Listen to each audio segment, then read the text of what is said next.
Hello friends, இன்றைக்கி நம்ம வீடியோவில் தேங்காய் பால் வெஜிடபிள் ரைஸ் எப்படி செய்யறதுன்னு பார்க்கலாங்க. ரொம்ப குறைவான டைமில் குழையாமல் நல்ல உதிரியாக எப்படி செய்யறதுன்னு நம்ம வீடியோக்குள்ளே போய் பார்க்கறதுக்கு முன்னாடி நம்ம சேனலை இது வரைக்கும் சப்ஸ்கிரைப் பண்ணாதவங்களா இருந்தீங்கன்னா சப்ஸ்கிரைப் பண்ணிக்கோங்க. உடனடி அப்டேட்க்கு பக்கத்தில் இருக்கிற ஆளுங்கிற பெல் பட்டனை கிளிக் பண்ணிக்கோங்க. வாங்க வீடியோக்குள்ளே போகலாம். ஃபஸ்ட்டு இந்த ரெசிபி செய்கிறதுக்கு ஒரு பவுலில் 2 கப் அளவு அரிசி எடுத்துருக்கேங்க. இந்த கப்பால் 2 கப் அளவு அரிசி எடுத்திருக்கேன். பாஸ்மதி அரிசி தான் எடுத்திருக்கேங்க நான். இப்போது இந்த அரிசி தண்ணி விட்டு ஒரு 2 டைம் நல்லா கழுவி எடுத்துக்கலாம். இப்போது 2 வாட்டி அரிசியை நல்லா கழுவி எடுத்து வச்சுருக்கேங்க. இந்த அரிசி அப்படியே இருக்கட்டும். அரிசி ஊறுற டைமில் நம்ம மற்ற பொருட்கள்லாம் ரெடி பண்ணிக்கலாம். இப்போது அடுத்ததாக ஸ்டவ்வில் குக்கர் வச்சுருக்கேங்க. குக்கர் நல்லா ஹீட் ஆனதுமே ஒரு 2 ஸ்பூன் எண்ணெய் சேர்த்துருக்கேன். அதோடவே ஒரு 2 ஸ்பூனு நெய் சேர்த்துக்கோங்க.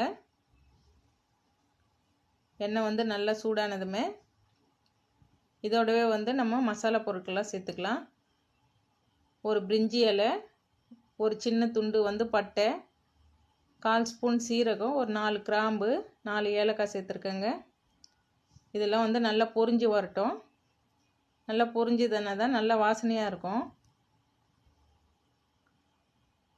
இப்போ எல்லாம் நல்லா பொரிஞ்சு வந்துருச்சு. இதோடவே 2 மீடியம் சைஸ் வெங்காயம் நல்லா நீல வாக்கில் கட் பண்ணி வச்சுருக்கேங்க. அதையும் சேர்த்துக்கோங்க. சேர்த்துட்டு வெங்காயம் நல்லா வதங்கி வரணும். ரொம்ப ப்ரௌன் கலரில் வதங்கக்கூடாது. வெங்காயம் ஒரு கண்ணாடி பதம் சொல்லுவாங்க இல்லையா, அந்த அளவுக்கு வதங்கினா போதும்.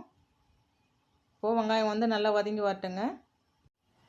வெங்காயம் இந்த அளவுக்கு வதங்கி வந்ததுமே பச்சை மிளகாய் ஒரு 5 பச்சை மிளகாய் கீறிட்டு சேர்த்துருக்கேங்க.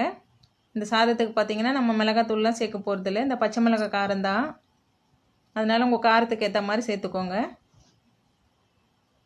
இதோடவே ஒரு 1/2 கப் அளவு கேரட்டு, பொடியாக கட் பண்ண கேரட்டு சேர்த்துக்கலாங்க.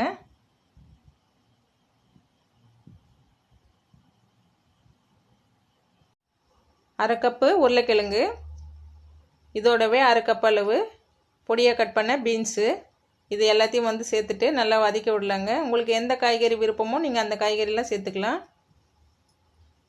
இதோடவே ஒரு 1/2 ஸ்பூன் அளவு இஞ்சி பூண்டு பேஸ்ட்டு சேர்த்துக்கலாங்க.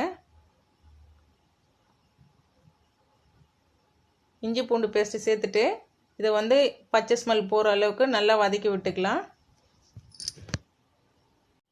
இஞ்சி பூண்டு பேஸ்ட்டு சேர்த்து இந்த அளவுக்கு வதங்கி வந்த பிறகு இதோடவே ஒரு மீடியம் சைஸ் தக்காளி கட் பண்ணி வச்சுருக்கேங்க. அதையும் சேர்த்துருக்கேன். சேர்த்துட்டு இதையும் நல்லா வதக்கி விட்டுக்கலாம். தக்காளி இந்த அளவுக்கு வதங்கி வந்தால் போதுங்க, ரொம்ப குழைய வைக்க வேணாம். தக்காளி இந்த அளவுக்கு வதங்கி வந்த பிறகு இதோடவே ஒரு கைப்பிடி அளவு புதினா, கொத்தமல்லி ரெண்டுமே சேர்த்து கட் பண்ணி வச்சுருக்கேங்க. வாசனைக்காக கொஞ்சமாக சேர்த்தா போதும். புதினா, கொத்தமல்லி சேர்த்துட்டு இதை நல்லா கலந்து விட்டுடலாம். இப்போது கொத்தமல்லி, புதினாலாம் நல்லா வதங்கி வந்ததுமே இதோடவே ஒரு கப் அளவு தேங்காய் பால் சேர்த்துக்கலாங்க. நான் அரை முடி அளவு தேங்காவை துருவி அரைச்சி பால் எடுத்து வச்சுருக்கேன். நல்லா திக்கான பால் 1 கப் அளவு சேர்த்துருக்கேங்க. 2 கப் அளவு தண்ணி சேர்த்துக்கலாம். நம்ம இந்த கப்பால் தான் 2 கப் அளவு அரிசி எடுத்துருக்கோம்.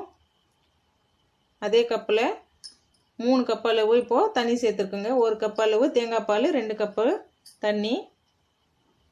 இது அளவு கரெக்டாக இருக்கும். இந்த சாதத்துக்கு தேவையான அளவு உப்பு சேர்த்துக்கலாங்க. நான் கல் உப்பு சேர்த்துருக்கேன், ஒரு 1/2 ஸ்பூன் அளவு சேர்த்துட்டு இதை நல்லா கலந்து விடலாம். கலந்து விட்டுட்டு இது நல்லா கொதிக்கட்டும். இப்போது நல்லா கொதிக்க ஆரம்பிச்சிருக்குங்க.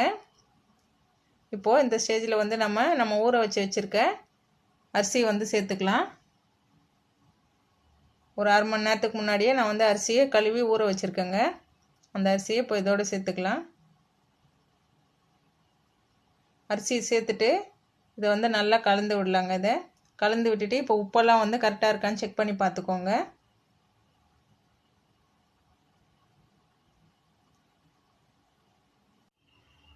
அரிசி சேர்த்து இந்த அளவுக்கு நல்லா கொதித்து வந்ததுமே ஒரு டைம் கலந்து விட்டுருங்க. கலந்து விட்டுட்டு கடைசியாக நெய்யில் வறுத்த முந்திரி சேர்த்துக்கலாம். இது ஆப்ஷனல் தான், சேர்க்கலனாலும் பரவாயில்ல. சேர்த்துட்டு இதையும் லைட்டாக கலந்து விட்டுடலாம். இந்த சாதம் பார்த்திங்கன்னா சாப்பிட்றதுக்கே டேஸ்ட் ரொம்பவே அட்டகாசமாக இருக்கும். லஞ்சுக்கும் கொடுத்து விட்டிங்கன்னா மிச்சம் வைக்காமல் சாப்பிட்டு வந்துடுவாங்க. இது வந்து குக்கர் மூடி போட்டு அடுப்பு தீ கம்மி பண்ணி வச்சு ஒரு 2 விசில் வரட்டுங்க. இப்போது அவ்வளோதாங்க, குக்கர் மூடி ஓப்பன் பண்ணி பார்க்கலாங்க. பார்க்கும்போதே உங்களுக்கு தெரியும் நல்லா ஒன்றோடு ஒன்று ஒட்டாமல் நல்லா உதிரி உதிரியாக வந்திருக்கு பாருங்கள். நம்ம தேங்காய் பால்லாம் சேர்த்துருக்கிறதுனால நல்லா ரிச்சாக இருக்கும். சாப்பிட்றதுக்கும் டேஸ்ட் ரொம்பவே அட்டகாசமாக இருக்குங்க. இந்த ரெசிபி உங்களுக்கு பிடிச்சிருந்தா நான் சொன்ன அளவுகளோடு நீங்களும் உங்கள் வீட்டில் ட்ரை பண்ணி பாருங்கள். ட்ரை பண்ணி பார்த்துட்டு எப்படி இருந்துச்சுன்னு உங்களுடைய கருத்துக்களை கமெண்ட் பாக்ஸில் சொல்லுங்கள். இந்த வீடியோ பிடிச்சிருந்தா லைக் பண்ணுங்கள், ஷேர் பண்ணுங்கள்.